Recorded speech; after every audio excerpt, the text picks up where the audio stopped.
Praise the lord. ఈరోజు దేవుని వాక్య మర్మం. సాధారణంగా మన జీవితాల్లో లోక సంబంధమైన అవసరతలు అనగా ఆర్థిక ఇబ్బందులు, స్వస్థత, అలాగే మన జీవితాల్లో వేదన, బాధలు, అశాంతి, ఇలాంటి ఎన్నో బాధలతో సతమతమవుతూ ఉన్న మనకు విముక్తి కలుగుతుందా అంటే దేవుని కృపచేత ఖచ్చితంగా విముక్తి కలుగుతుంది. అందును బట్టి విశ్వాసులమైన మనం ఎలా ఉండాలనేది ఒక్క మాట మనం ఆలోచిస్తే, ఎప్పుడు కూడా మన ఆలోచనలు కానీ తలంపులు కానీ ఎప్పుడు దేవుని ఆధీనంలో ఉండాలి.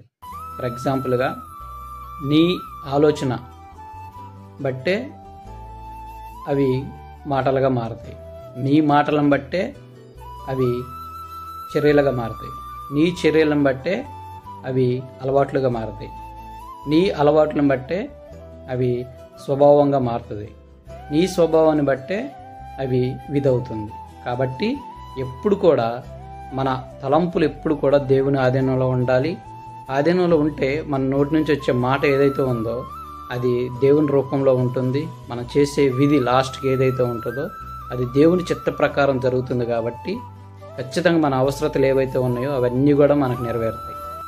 కాబట్టి మనం ఎప్పుడు కూడా మన ఆలోచనలు, మన తలంపులు ఎప్పుడు కూడా దేవుని ఆధీనంలో ఉండాలి.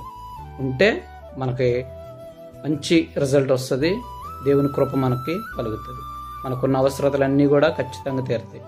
సో నేను చెప్పేది ఏంటంటే, మన ఆలోచనలు ఎప్పుడు కూడా మనం ఆలోచించే ముందు ఏది కూడా ఫస్ట్ దేవుని చిత్త ప్రకారమే, దేవుని నుంచే మనకు ఆలోచన అనేది రావాలన్నమాట. అంటే మన తలంపు ఎప్పుడు కూడా దేవుని ఆధీనంలో ఉండి దేవుని వాక్యాన్ని మన హృదయంలో నింపుకొని మనం యేసుక్రీస్తు మార్గంలో నడవగలిగితే ఖచ్చితంగా మన లోక సంబంధమైన అవసరతలు ఏవైతే ఉన్నాయో అన్నీ కూడా ఖచ్చితంగా నెరవేరుతాయి అన్నమాట. Praise lord.